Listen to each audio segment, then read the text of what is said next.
So, hi everybody. This is the first call we've started around teenagers and where teenagers are, and I'm hopefully going to be putting this recording up on various places on social media, and you can engage with it, and/or we'll carry on with some other calls after this. So, the reason I'm putting this call out is because I had I had a message to share something around teenagers. My wife's working with teenagers. She's a psychodynamic counselor. And because of our experience with our own three that are now young adults, and the middle one especially, our son, I wanted to go through my journey, our journey, what we went through, and I'll just bullet point it, and then we can chew the fat in the second half of the call, which will last about an hour in total. So the first half, I'm just going to try and bullet point my journey, and then I know Jivan's got her own story around the same sort of issue. So basically, where we started was we have three. I've got a daughter that's the eldest, that's now coming up 28. I've got a son that is now coming up to 24, and I've got a younger daughter who's now coming up to 20. And the one that where we really had an experience and a journey was with our son. So when he was about 7 years old, 6 years old, my wife was taking, I was in that very egoic place of work, work, work, money, money, money, money, bigger house, bigger car, work, work, work, money, money, money, got our own business. The whole business came before everything, and before family. As long as I knew they were safe, then I thought in my own mind, they don't need me. I'll just crack on making the money and we'll go from there. So she shared with me that she'd been to the GP because she'd noticed that our son had was struggling socially with other kids at school. So she went to the GP and wrote ADHD on a piece of paper and put it in front of her, because we live in the Peak District. It's a very rural area, and the doctor, our GP, who sadly retired off now, would just come into the local maternity unit, and she was there for just about all our kids being born. So that's the sort of lady she was. She was very attentive, knew everybody, made sure she was out in the community. So she was a really good GP. And her wording was, "No, I don't think so, Julie. I think you've just got a very boisterous boy." Well, bear in mind, again, he went to a village school. So the infants and primary were all merged into one. So he got very comfortable in there. He got very settled in there. And then our issues began was when he moved up to what we all deem as big school. So off he goes, which is from one town to the next, sorry, one village to the small town. And we actually lived in the small town at that time. And we were just starting to move as well, because Julie was getting a bit concerned of who he was hanging around with in that town.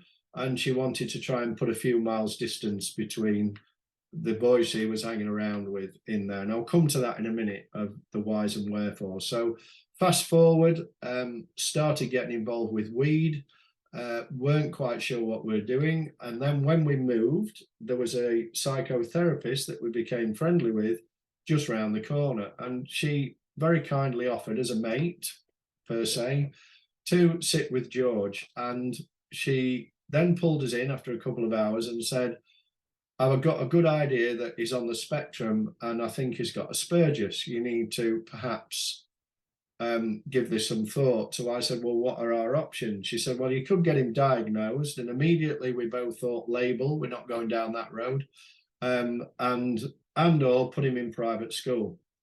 Now, that put a great financial strain on us anyway, because we've just moved house and we'd still got the other house and we were renting that out, and business was doing fine, but our finances were getting stretched as I was trying to develop and invest in the business as well.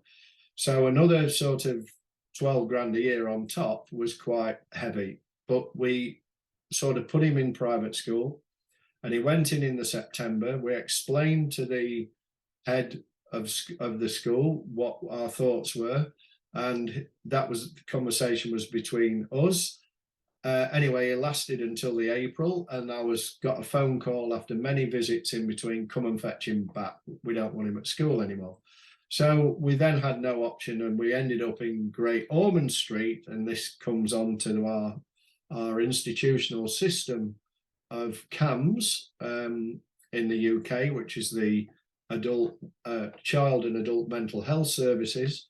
And interestingly enough, we got a bit of a shock. When I first went into that system, we were given 8 months lead time just for an initial appointment. Bear in mind, this boy's nearly 14. And just for the initial appointment, and the paediatrician would then make his mind up whether he would get any further consultation from there. So we were starting to get at a loss, didn't know what to do, and there was no real support out there. So we ended up then ended up in Great Ormond Street because somebody tipped me off we could do that, and we fast-tracked. I wrote to Professor Skews there, who was the head of psychiatry, and the short story was within 2 weeks, we were down there, and he was seeing a psychiatrist and a psychoanalyst, and he was being evaluated. And interestingly enough, we all had to go down as a family, all of us, because they wanted to interview us as well and see where we all were. And anyway, the short story is, he said the psychiatrist came in and said, Asperger's is there, I'm putting George there, and I'm diagnosing ADD, ODD, which is oppositional defiance disorder, and some other disorder. And we were sort of reeling, wow, okay, where do we go from here? So we come back up here, go to CAMS, very little support. He got a psychiatrist. By this time, this guy, by the way, is really articulate. He's not behind the door at all, really excellent at maths. And we just now got him into another school. And because we now knew where we were, this local school took him on. He's very good. He was very good at cricket. He was very good at rugby, very good at maths, etc. But he gravitated to the guys that got no interest in study whatsoever because he fitted in. And this is where the whole story starts to take place, because he felt he fitted in. And having done a lot of inner work and talking to him now, I realized at that time, as parents, we hadn't got a handbook. We didn't know what to do at that particular time, as I'm sure many parents don't now. And the big thing is, what we didn't do is, when I remember very clearly, I was taking him to private school, and I was taking him to the local town on the way to work. So there was a bus that came and picked him up, like a minibus. And he said, I've got this constant knot in my stomach. And I did the usual thing, because that was my conditioning and that was what I was taught. So I responded to that. I probably reacted to that. And it was like, man up, suck it up. That's just life, I'm afraid, because you have to get on with it. And that was because, of course, all through my childhood, I had a big knot in my stomach and I was anxious and had no support around me. So I didn't support him at that particular time. So the message I want to put across on this now is, if you've got children or a teenager or whatever that is struggling a bit, I would strongly advise that you meet them where they are and try and talk to them. And the trouble is with teenagers, they shut off. Bear in mind, it took him quite a long time for him to respond to me in that way. And then when he did, I sort of shut him down, because, of course, and he then didn't respond again. Of course, what he did do is he found solace in weed. When he was smoking weed, what it did is it calmed his system down and he felt a lot better.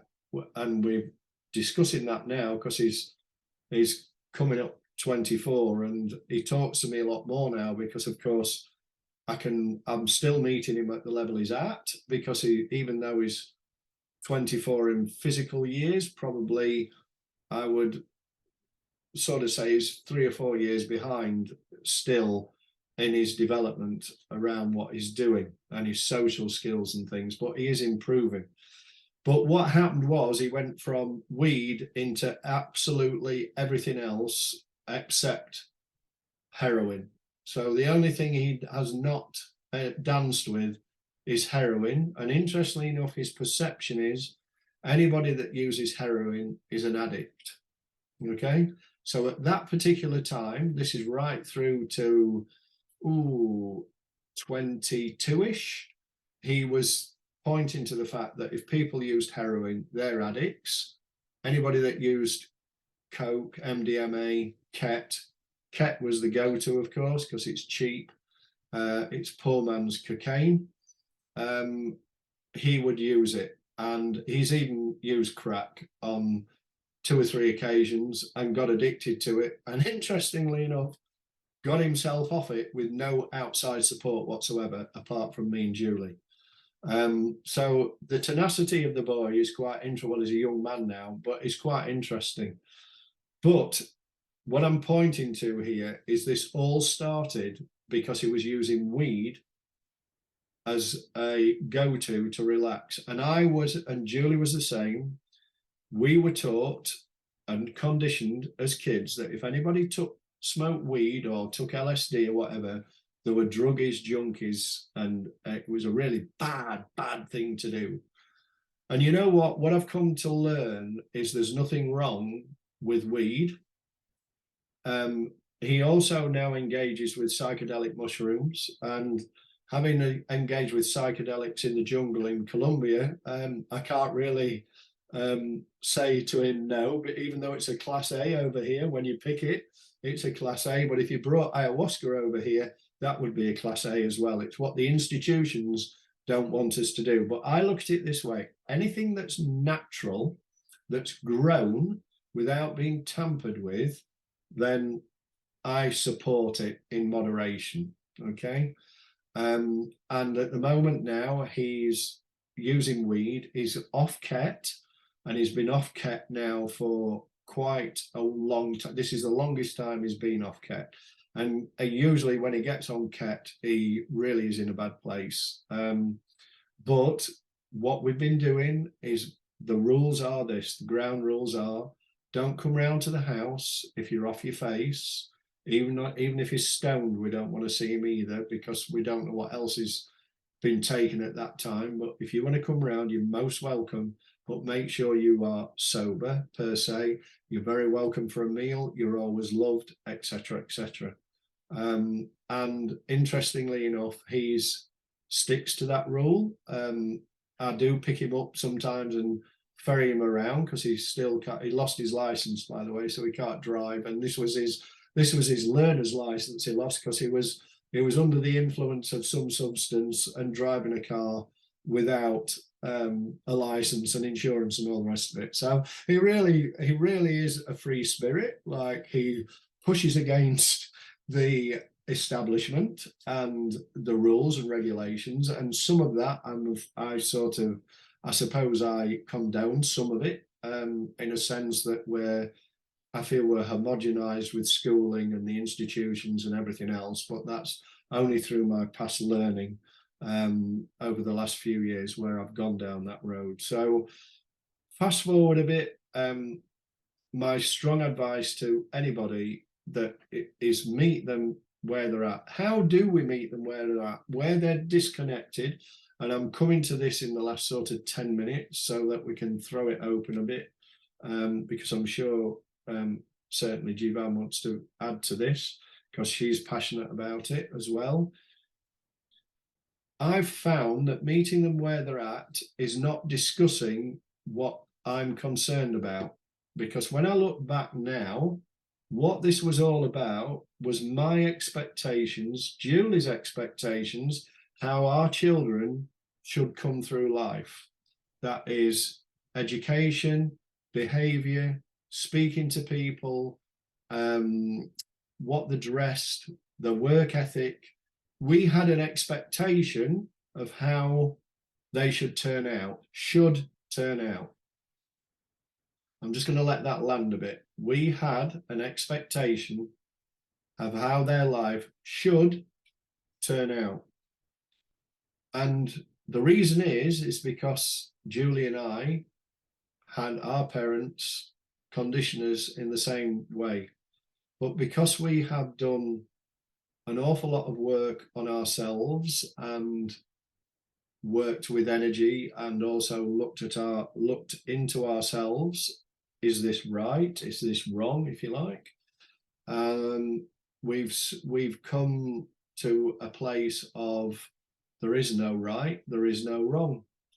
If we meet them where they're at and do not judge them, and the reason we judge them is because we were constantly judging ourselves. And I just want to let that land again. The reason we judged them, i.e., had the expectation, if they didn't meet the expectation, we judged them for it. For me, it would come out in anger all the time. And I also was dealing with my own conditioning or trauma from childhood. And when I say trauma, to put that in context, was I had a narcissistic mother. I had a father that was not brought up in a particular good environment, and neither of them showed me they loved me, but they never showed me that they loved me. So when I was wanting my needs met as a child, hey, I'm only 2 or 3, give me some love. It was like, stop crying, what are you crying about, pull yourself together, etc., etc. That in its entirety, if you relate to that, that is what in our world we call trauma or conditioning. So what we don't realize is that our own kids, through no fault of their own and no fault of us either, probably are feeling the same way. And what we tend to do is judge them for what they do and how they turn out. If we let go of that, and if we come and meet them where they're at, i.e., you don't have to sit there smoking weed with them, by the way. That's not what I mean by meeting them where they're at, but not tell them off for it, not judge them for it. Perhaps have a conversation, if they're open to a conversation, about their experience around it. That's interesting. Oh, right, okay, I've done that or I haven't done that in my life. How was the experience for you? This is what the experience was for me. Just engage them in conversation. And perhaps also do something unusual.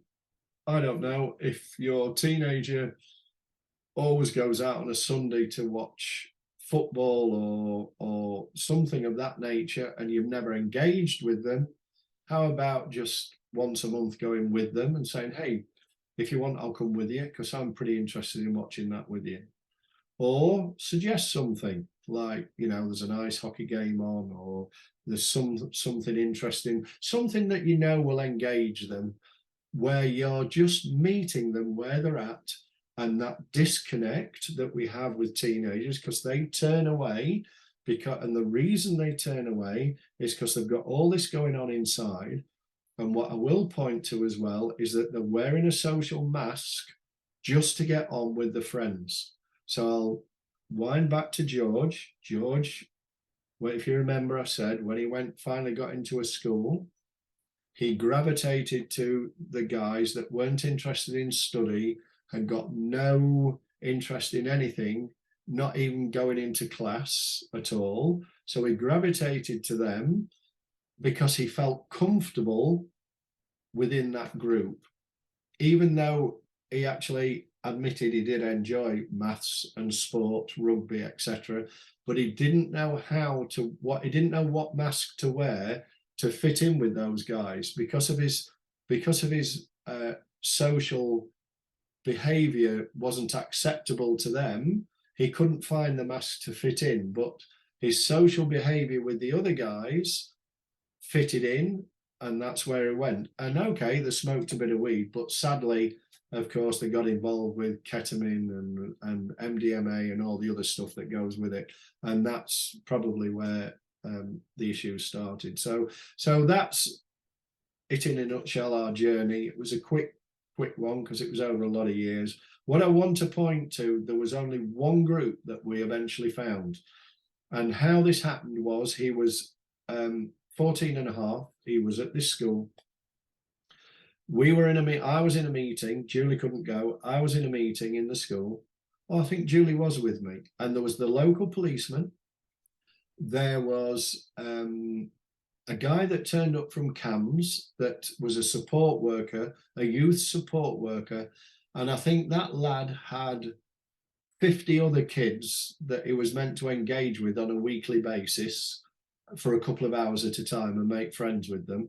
And they were spread all over the county, by the way. So he couldn't even get round all 50 in a month, let alone in a week. So he was there. The head of year was there. And there was a couple of other people. Oh, I think there was a psychiatrist from CAMS there, that's right, and his assistant. So can you imagine all round a table, all discussing George and what was going to happen? And do you know the bottom line of it, the reason why it was all about is because we were pushing at that point then to pull him out the school system and get him homeschooled. And of course, the school would have had to have funded that. But what did come out in that conversation, and that's what we did manage in the end, by the way, he was 15 and we managed to get him homeschooled 3 days a week at that particular time. And they funded it because we couldn't afford it anymore. We were just out of cash at that particular time. So interestingly enough, what they pointed to was a group called SPODA.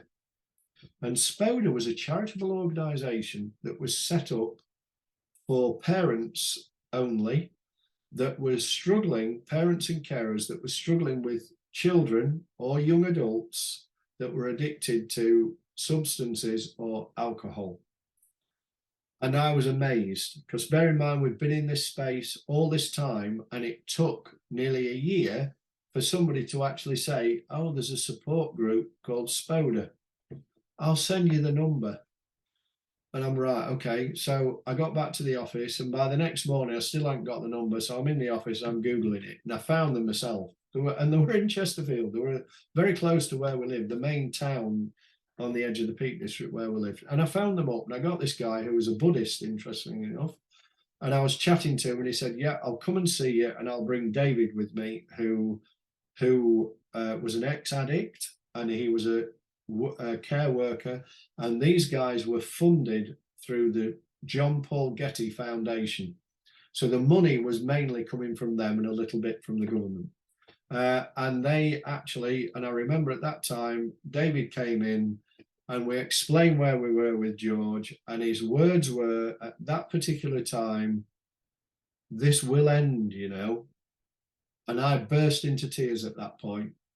I just broke down because nobody had actually said to us that there was light at the end of the tunnel. We were in this darkness of trying to find our way around and with no idea. And it was quite an amazing journey. Anyway, sadly, of course, with the cutbacks and everything else, SPODA is no longer there. And CAMS, I'm afraid, they have got very little resources. The government have been talking about putting more in, but I've not seen the signs of it yet. And the people I'm talking to recently that have been in that space are still confirming to me that the organisation is not particularly meeting the needs of the community. And you know what? When Julie's now where she works at the school, we're feeling and finding that more and more of our children are suffering terribly with there's broken homes, there's parents that are struggling, and being in the coaching space that I'm in as well.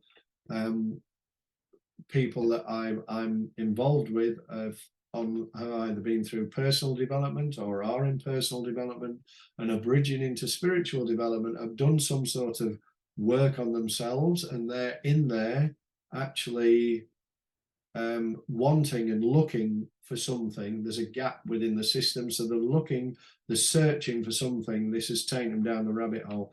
But there are many, a big high percentage of adults out there that have got no idea of what life they're leading. They've got no idea why they're leading the life. That the bulk of them are unhappy, and the most of them, their go-to is a glass of wine every night. And I'm not judging that, by the way. It's just an observation, because I used to be in that space as well. The go-to is a glass of wine, because the system inside, oh, it's been a really bad day, let's have a glass of wine. And the glass of wine is like, I suppose, a cigarette as well. It's, let's have a fag. It sort of settles the system down for a temporary period of time. So there's a lot of parents out there, and so the kids are struggling, and the support around that, mental health wise, is very little, and it is being talked about more now, and I suppose that's why I brought it to the attention. So that's my short story. I'm going to open up a bit now, so if you want to unmute and throw anything in there, what you felt. I saw Jeeves nodding her head along the way, so do you want to chime in there?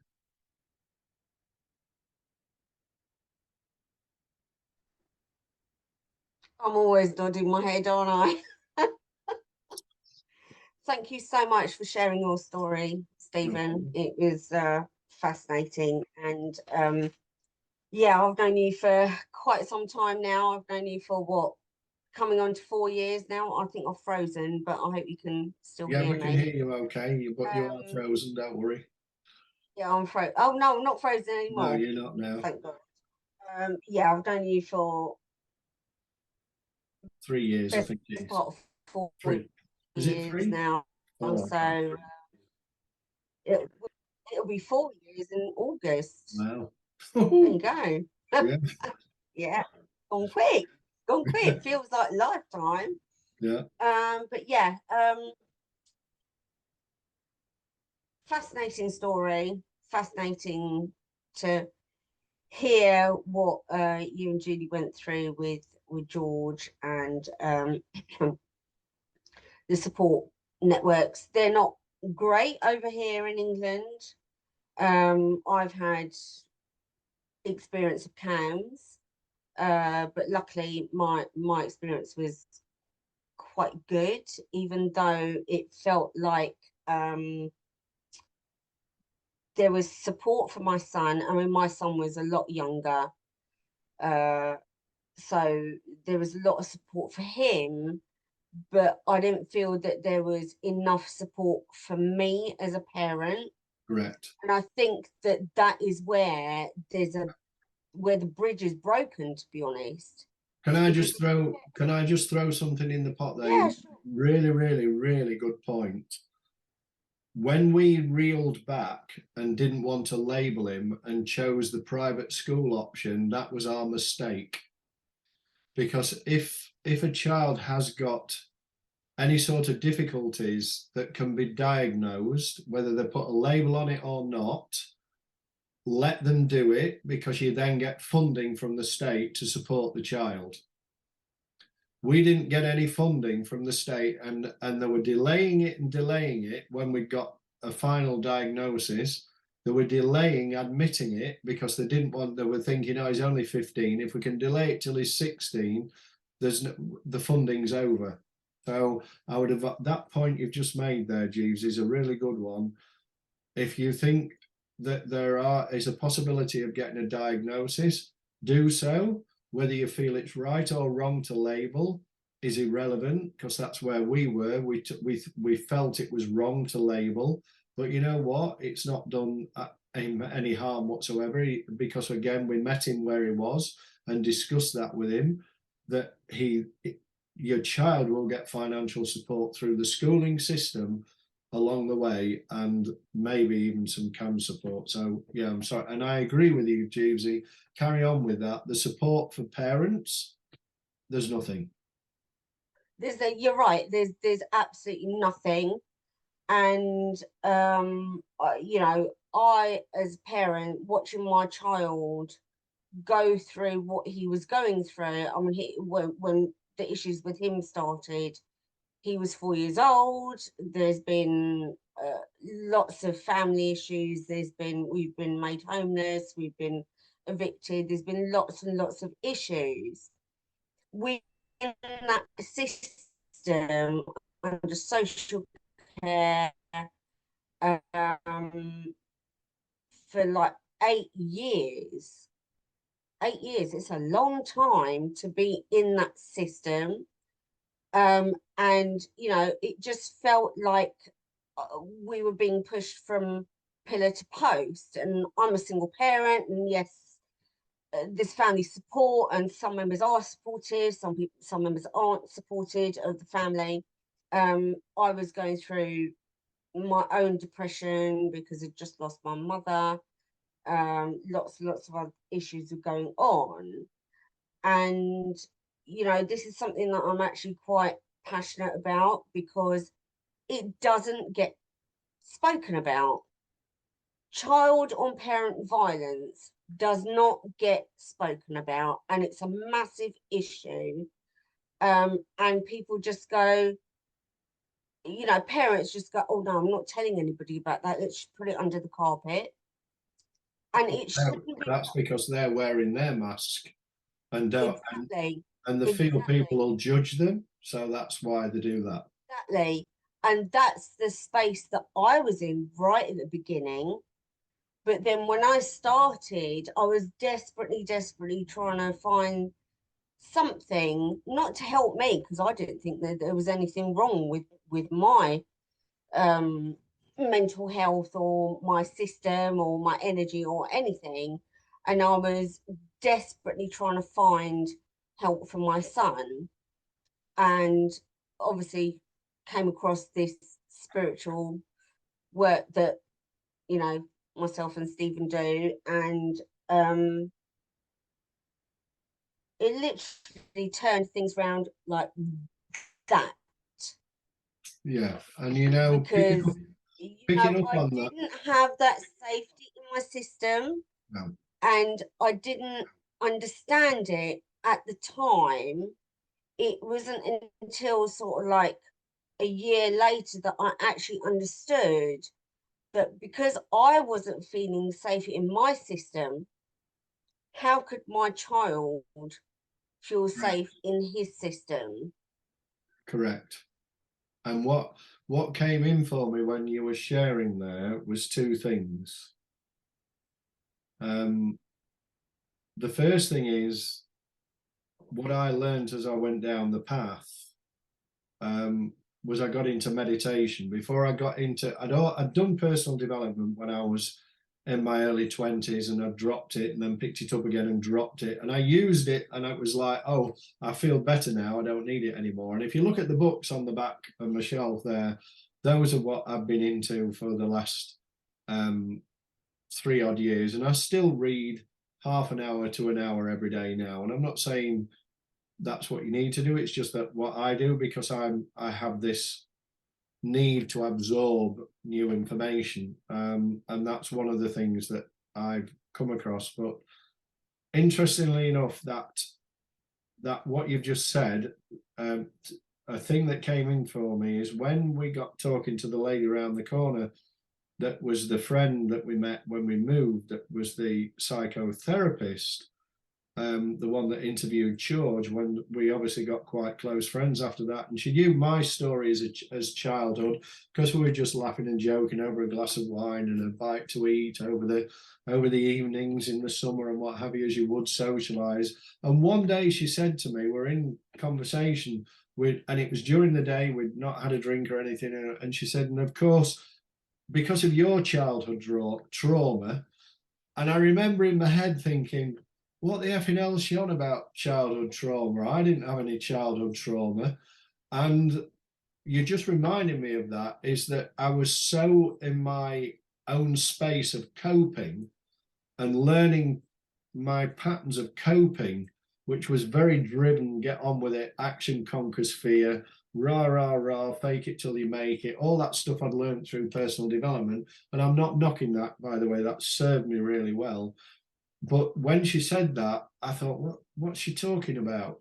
And I didn't even question it. I just went, oh, okay. And I allowed it, like you quite rightly say, that went under the carpet. And we do these things unconsciously. we just sort of, oh, we'll not talk about that. And then interestingly enough, as time went on, my first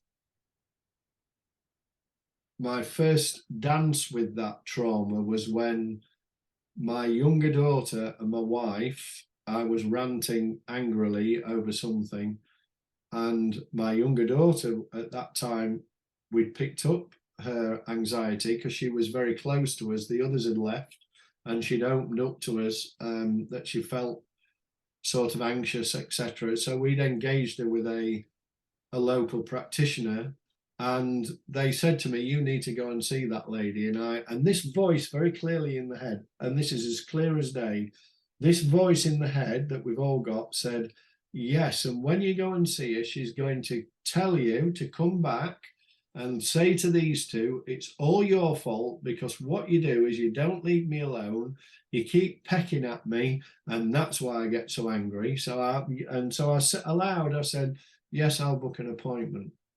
And in actual fact, it was quite interesting because I went in very open, not closed off. I went in very open. That was the start of my journey. She uses what she calls hypnotherapy. I call it deep meditation. I don't think there's much difference between the two. But she took me back to an experience when I was a child. I was about 5 or 6. And that picture of that experience kept coming across my vision very fleetingly all through my life, and I'd not even connected the dots, but she took me back there and we released that trauma. And that was a traumatic time of an engagement between an angry father and an angry mother, and me being in the middle, getting a physical smack round the back of the head, because of course in those days that's how the parent answered it, was a clip round the ear. So yeah, you're quite right. When we begin to understand ourselves, where we're coming from, we can then meet our kids a little bit more. But if you're not in that space, and if you want to know more about it, just contact me and I'll have a one-to-one and chat about it and what's available and where you can go and what we can do. And I do work with people privately, but that's not what this is all about. But if I'm here to help, and that's what my calling is. But interestingly enough, what I always would advise parents now with children is teach them meditation in a different way. And that's trying to disengage them from TV, games, and or any other distraction, music even. And that would be just to try and get them to walk somewhere with you, just without any of that stuff, baggage. Leave it behind, just for half an hour, just for 15 minutes. Come to the park with me, or let's go to the shops together.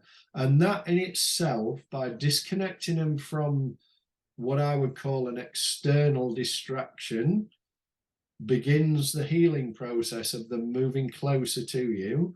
And that's what I was pointing to earlier. Little things like that meets them at their level. And if you get a real calling, I always advise parents, anybody I come across, if you're not meditating, start meditating. Everything starts with meditation. That was where I started.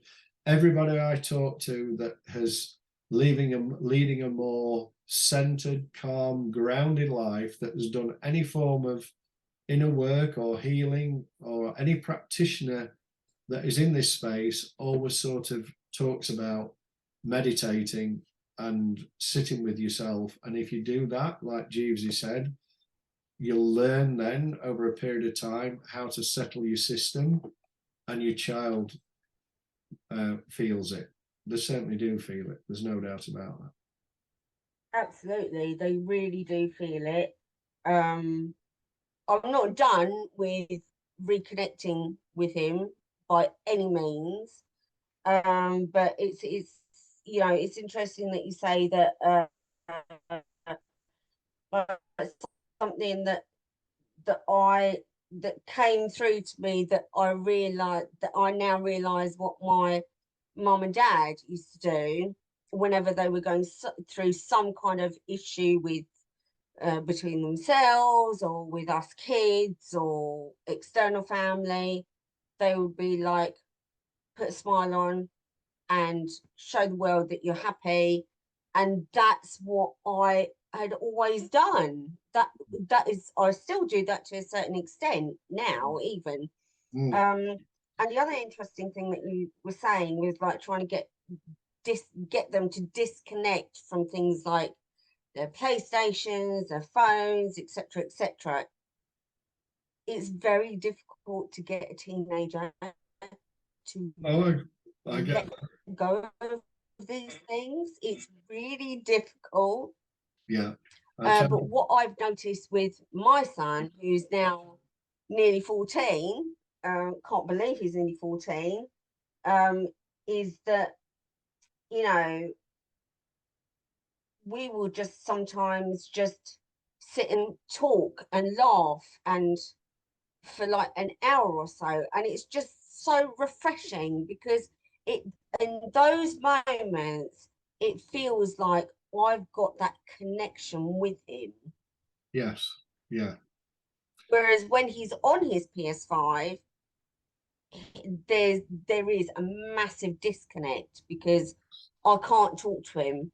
I can't yes, talk to him at all because it's like, not right now, not right now, you know, just go away. And then the swearing starts and all the rest yeah, of it. And, yeah, you know, and yeah, so it's a work in progress, I would yeah, say, for any parent of a child over yeah, the age of 10, I would say, yeah. uh, because the hormones are kicking in for the kids, and there's lots and lots of stuff systems. Um, Well, the human body is a complex thing and it goes through chemical change and all the rest of it. But the one thing that came in again while you were talking there is what I've learned very much, and what again I point to with new parents, even with toddlers like 1 and 2 that are getting upset, for instance, just by putting them in the car because they don't want to get in the car, is to explain to them that it's okay to feel angry, it's okay to cry, it's okay to let all that emotion out. And okay, you might be angry with me at the minute because what I need to do is we need to go down this road because this is where we are, and we need to, for instance, go to the shop, and the child might not want to go, but we need to go there. It's okay. You feel angry with me, let it all out, but we've still got to go to the shop. And then you'll feel better when we come back. And it's allowing them and teaching them to feel as well and let go of that emotion. And what I teach ours is, even as adults now, it's okay to be angry, but don't project it onto me. So, or mum, go and be angry and get it off your chest, and you can rant to us if you want, but not at us. Don't point the blame that it's our fault, because again, because of our conditioning, parents have made us feel that it's our fault. We have tend to make our children feel it's their fault. And again, we've gone through judgment with them and judging themselves and all the rest of it. So it's really important to get good at feeling, as we know. And that's where a lot of the work we do revolves around, is learning to feel, learning that it's okay to be angry, learning that it's okay to be frustrated. And it's really amazing when you put some work in around that. And this is the work we do, is teaching people how to um, get better at feeling, if you like, for somebody else's strap line. But the point is that's what life is about. And we so much, like you say, shove it under the carpet, wear the mask, and teenagers turn away from it. And by the way, the other reason that they will turn away from it is because it's more, it's easier and less painful not to engage with it than it is to engage and look at the reasons why they're feeling. And if you resonate with that as an adult, that's exactly why we turn away, brush under the carpet, judge others, blame the government, blame anything else around us. And I know because I was always in that space, because it's much easier to do that than to actually look at the real reason why we're feeling we're feeling how we are. And mine was, of course, childhood, and then experiences on top of that bring us to a place. So I would very much recommend trying to engage as much as you can. And I get what you're saying, Jeevesy. It ain't easy, but you've just said there, and another one's a good one, is tempt them out for a burger. So let's go and have a burger, or I don't condone the likes of McDonald's or whatever, because I don't trust any fast food outlet per se anymore, because I don't know what they're putting in it. But you know what? If kids like McDonald's, they like McDonald's. And again, every now and again, if they want to have a burger, but it's a good way. Hey, come on, let's go and have a McD's. But the caveat is that you have to leave every electronic device behind for an hour. Let's just go and have a meal. Let's go and have a chat. We always, one of the things we always did, and by the way, when you mentioned dealing with your mum and what have you, Julie, when we were going through that roundabout with George, was round about the age of 14. Julie lost a mum and two brothers in the space of 18 months. So we were dealing with that as well. And on top of that, George tried to overdose twice with paracetamol. So we had that all in there. So it's that all this comes from life experiences. And you know what? It's not easy bringing up teenagers. Bringing up kids is not easy. And wherever you can get information around that, talking to people like ourselves that have got that experience, it's always a good idea to do so. And even if you don't agree with it, you can put the coat on, wear it for a bit. If it feels comfortable, great, leave it on. If not, take it off. And that's what the whole point of this call is. I'm not a guru. Everything we've shared here tonight is just our own experiences. We're not doctors, we're not psychiatrists. We just help people work through their own shit, if you like, through trusted techniques that we've learned. And we also, through our life's experiences with our own children and helping others through the same space, we can throw some light and support, maybe. And that's what I would like to see, is more support. And as humanity goes on, I don't know if this will develop from here into like a free support group where once a month we hold a call together where people, and that's just come in. I've just got that message that could work.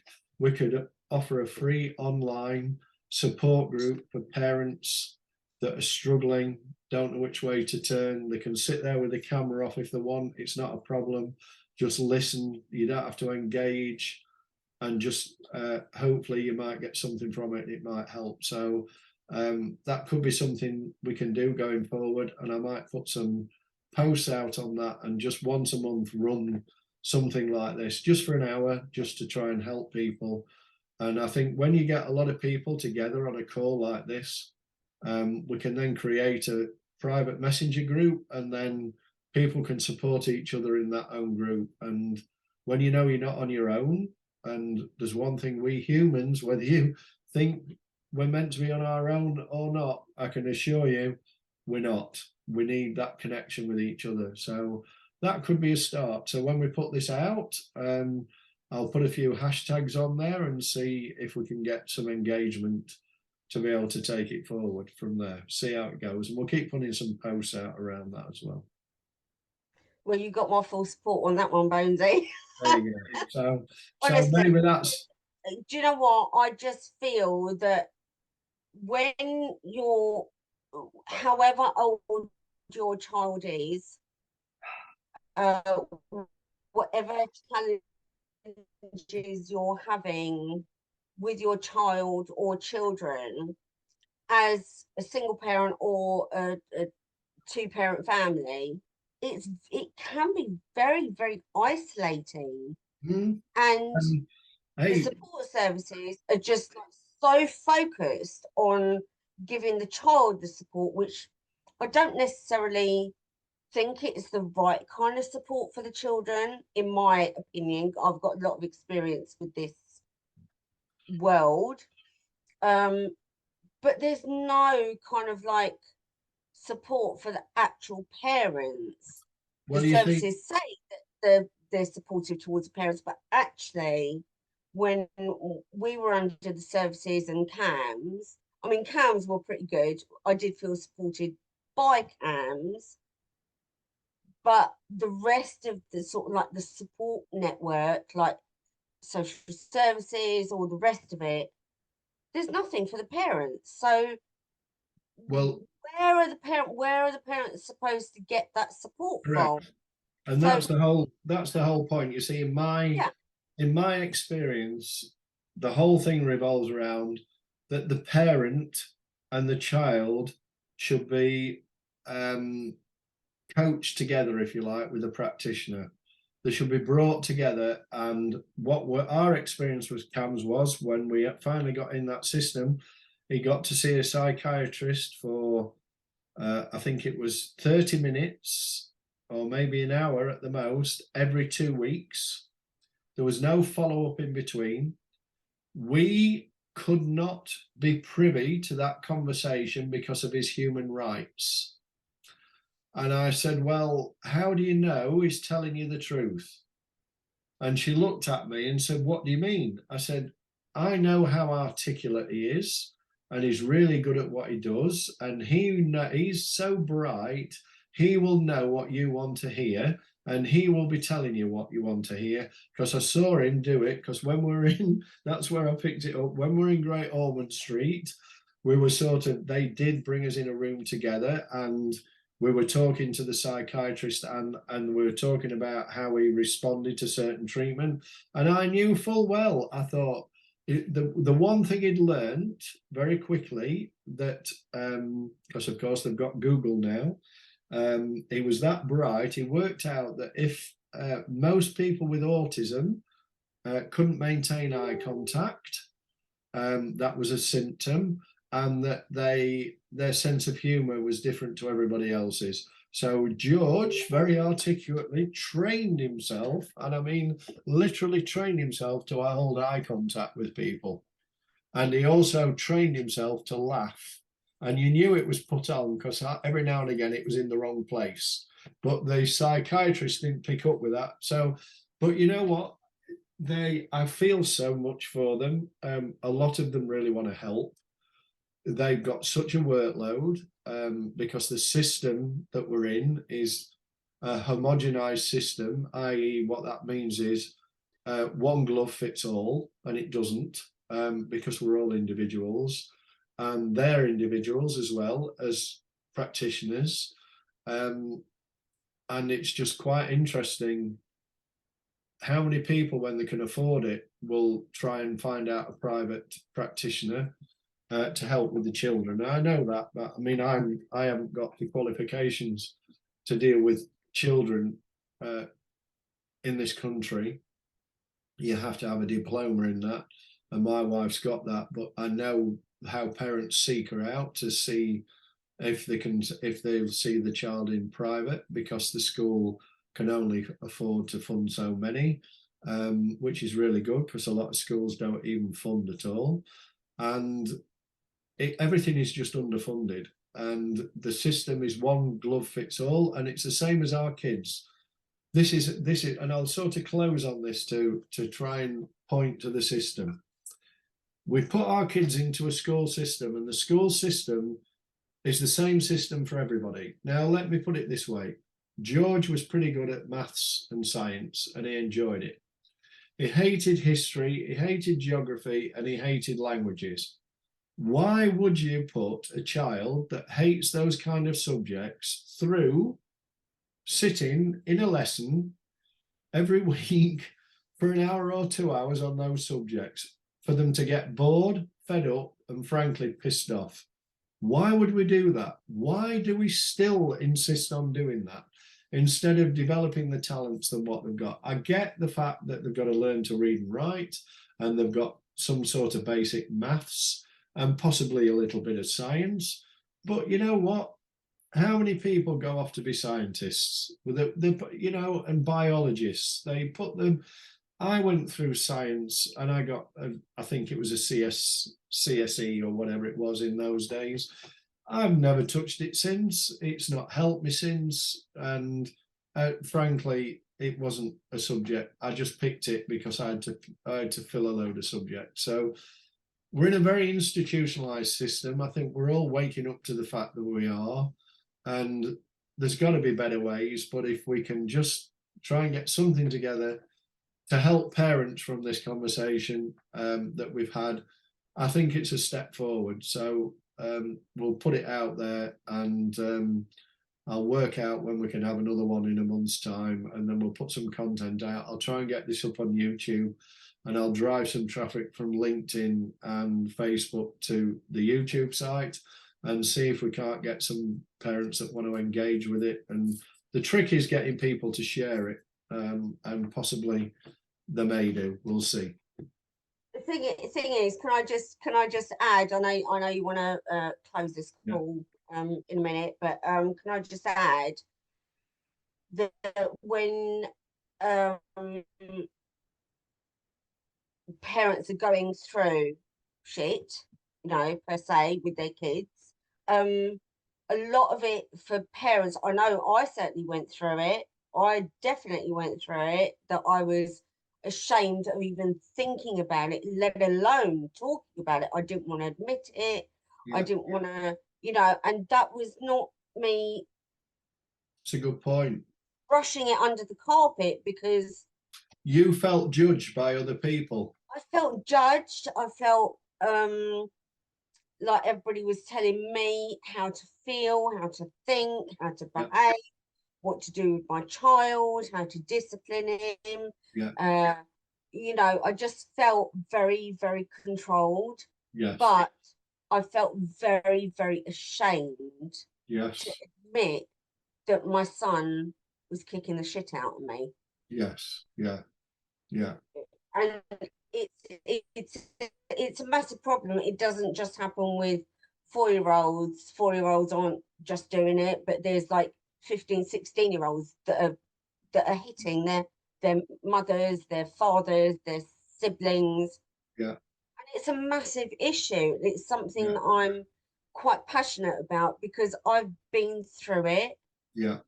Still going through it to a certain extent. Yes. But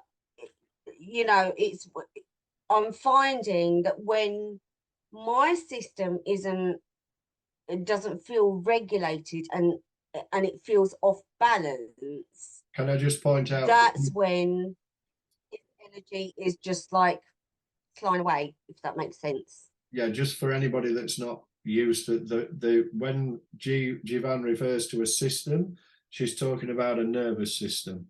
So what she's talking about is that those anxious feelings you get in the stomach, the tightness in the chest, all these things are where the system isn't regulated. And we do a lot of work where we've learned to regulate our system, and that's what we teach other people to do. So it's a very good point, but I just wanted to explain what that meant for anybody that's listening to this outside of our work that doesn't quite understand what that means. And yeah, you're absolutely right. You are bang on.